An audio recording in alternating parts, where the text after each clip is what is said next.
What's up guys, this is Massey. Welcome to another video. In this video I want to show you how to find out the derivative of y times sine 1 over y equals to 1 minus xy.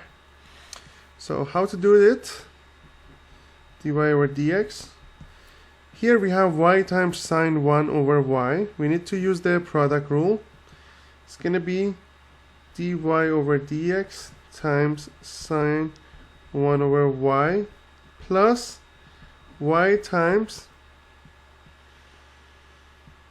the derivative of sine 1 over y, which is going to be negative 1 over y squared dy over dx times cosine 1 over y.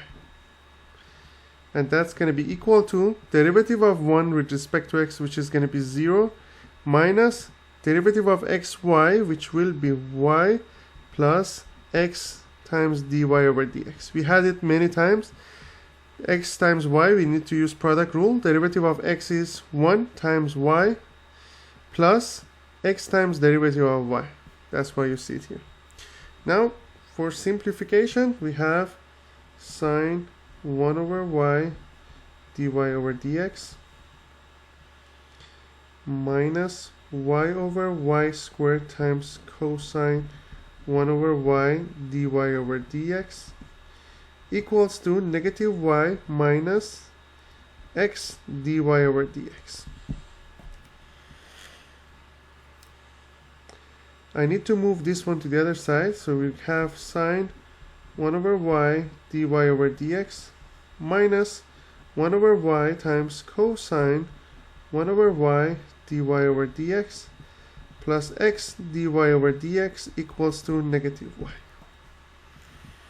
So I factor dy over dx, sine 1 over y minus 1 over y cosine 1 over y plus x equals to negative y.